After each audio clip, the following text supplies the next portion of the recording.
एक बहुत कंजूस आदमी था, गंगा जी नहाने नहीं जाता था इसलिए कि कहीं पंडित कुछ मांग ना ले। एक बार गांव के सब लोगों ने कहा कि सुनो जी, माघ का महीना चल रहा है, सब लोग नहाने जा रहे हैं, तुम भी प्रयागराज चले जाओ, नहाए एक डुबकी तो लगाओ, सारी जिंदगी होगी तुम गंगा नहीं नहाए। तो सबने जिद की, पत्नी ने भी कहा जाओ। तो वो चुपके से गया।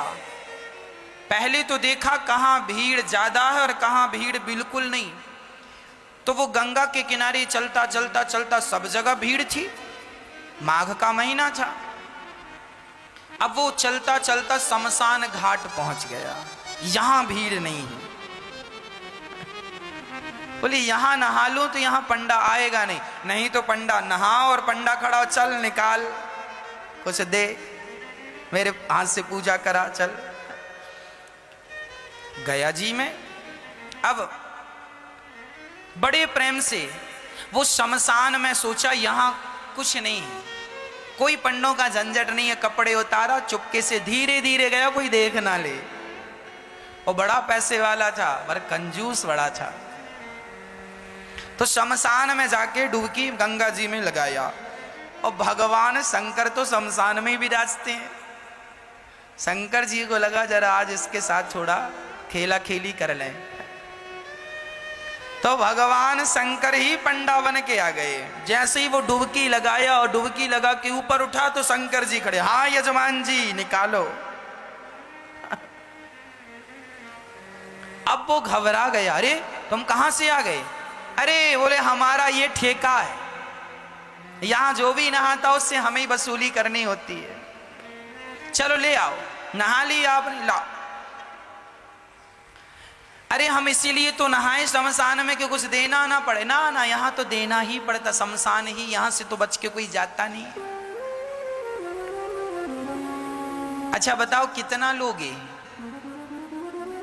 शंकर जी बोले देखो हम वैसे लालची तो नहीं है, पर तुम दो, कितना दोगे ये बताओ? उसने बोला 1 पैसा दूंगा। हाँ हाँ, शंकर जी बोले चल मैं 1 पैसे से खुश हूं, चल ला। अभी नहीं लाया, कुछ नहीं हूं, उधार 1 पैसा दूंगा, वो भी उधार। तो शंकर जी बोले ठीक है, तो लिखवाओ फिर अपना एड्रेस वगैरह यहाँ। शंकर जी ने रजिस्टर में नोट किया, कहाँ के हो? फलानी गली, मकान नंबर फलाना। हाँ यहाँ के हो? हाँ सही है। हाँ मोबाइल नंबर? नहीं, मोबाइल रखता ही नहीं। अब वो उधारी का बहाना था बचने का, वो चला घर। और जैसे ही घर पहुंचा तो शंकर जी तुरंत दरवाजे के पास खड़े हो गए। हाँ यजमान जी 1 पैसा निकालो।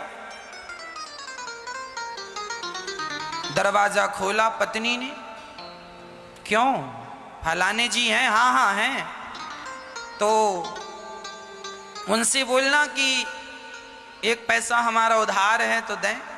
पत्नी गई, क्यों जी आपसे कोई 1 पैसा लेने आया उधार? क्या लिया आपने? अरे लिया दिया कुछ नहीं, नहाया उसका 1 पैसा है। तो यजमान जी ने पत्नी से कहा सुनो कह दो कि घर पे नहीं है, जा। अब पत्नी गई, बोले मैं अभी तो कह के आई हूं कि घर। अरे कह देना मैं भूल गई थी। अच्छा पत्नी गई, सुनो जी महाराज हमारे पति तो घर पे है ही नहीं, कहीं गए। अच्छा कोई बात नहीं, जब तक नहीं है तब तक तुम जो बनाई हो सो दे दो, हम खाएंगे, इंतजार हमारा तो कोई है नहीं, यहीं बैठेंगे। अब पत्नी को लगा हे भगवान ये खाएगा, और तुरंत दौड़ी दौड़ी गई, क्यों जी 1 पैसा नहीं देते तो वो खाने का भी बोल रहा है खाएगा भी। तो यजमान जी बोले अच्छा एक काम करो, बोल दो कि पति की तबीयत खराब है। पत्नी फिर गई, सुनो जी हमारे पति की तबीयत खराब हो गई, अभी जाओ बाद में आना। अच्छा तबीयत खराब हो गई? अरे हम डॉक्टर भी हैं, वैद्य भी, लाओ कहां था भाई?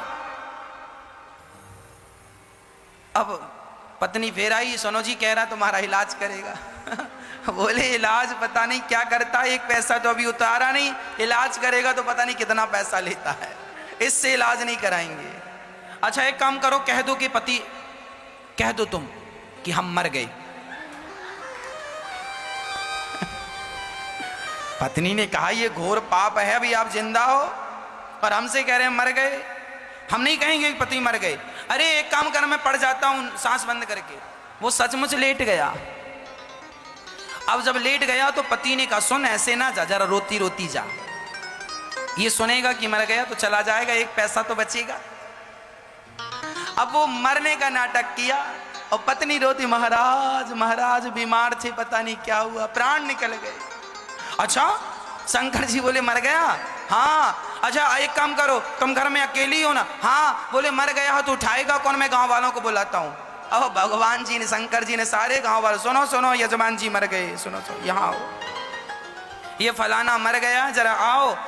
अब सारा गांव इकट्ठा हो गया।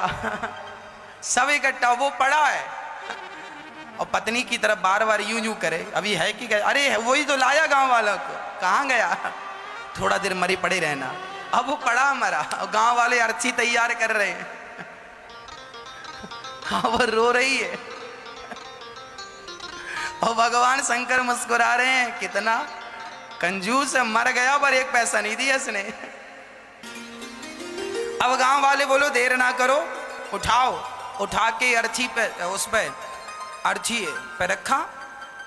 अब ले जाने लगी तो पत्नी ने पकड़ लिया, नहीं मरे नहीं मरे नहीं मरे, मत ले जाओ। अब गांव वाले बोले राम राम, बड़े दुख में इतनी पागल हो गई, कहती है नहीं मरे। हाँ हाँ दुख में आदमी ऐसी कहता नहीं मरे। अब वो माताएं महिलाएं पकड़ पकड़ के, बहन सब में सब यही कहते नहीं मरे नहीं मरे। तुम सही कह रही हो पर मर गए, अब क्या करोगे? अब उसको पकड़ लिया। अब वो रोती रोती कहे क्यों जी, आप ही क्यों नहीं कह देते हम नहीं मरे? अब गांव की महिलाएं उसको बिठाए और बढ़िया कह रही हैं सुन, सब ऐसे ही करते हैं, जब जिसके घर ऐसा होता ना, तू सच भाव में डूब रही है, मर गए हैं तो तुझे विश्वास नहीं हो रहा, सबको ऐसे ही लगता, किसी को विश्वास होता ही नहीं। अरे हम मजाक नहीं कर रहे, वो नहीं मरे। क्यों जी आप ही क्यों नहीं कहते कि हम नहीं मरे? पर वो काहे को कहे कि मैं नहीं मरा? उसे लग रहा था कि ये कब जाए और कब मैं उठ के बैठ जाऊं। पर शंकर जी आगे आगे। अब गांव वाले लेके चले। अब ये पत्नी बड़ी परेशान है, भगवान सचमुच ना फूक दें लोग। अब वो शमशान तक पहुंच गया, लेटा लेटा सांस रोक के धीरे धीरे सांस लेता। चिता सजाई गई और चिता पे रखा गया, फिर भी उसने नहीं कहा कि मैं नहीं मरा। तब शंकर जी ने कहा यजमान जी अब आग लगाने का नंबर है, अब मौका नहीं मिलेगा, अब बताओ लगा दें? फिर भी वो आंख ना खोले। तब शंकर जी समझ गए एक नंबर का कंजूस है ये। तब शंकर जी बोले अच्छा मैं किसी के भांग धतूरा से प्रसन्न होता हूं, आज मैं तेरी कंजूसी से प्रसन्न हो गया। चल बोल तुझे क्या चाहिए, क्या चाहता है? तो उठ के बैठ गया। बोले देना ही है तो कुछ मत दो, जो एक पैसे को कहा था वही छोड़ दो, वही छोड़ दो। शंकर जी ने कहा जा छोड़ा। वो अपने घर चला गया शंकर जी। तब से शंकर जी को भोला भंडारी कहने लगे, बड़े भोले हैं शंकर जी, उसको भी मिल ही गए। तो कंजूसी ऐसी ना हो, ईश्वर यदि हमें दिया है तो हमें जरूर देना चाहिए, क्योंकि परोपकार ही हमारा परम धर्म होता है ना। तो हम अहंकार ना करें कि हम कुछ हैं। हम कौन हैं? मैं केवल राम का दास हूं।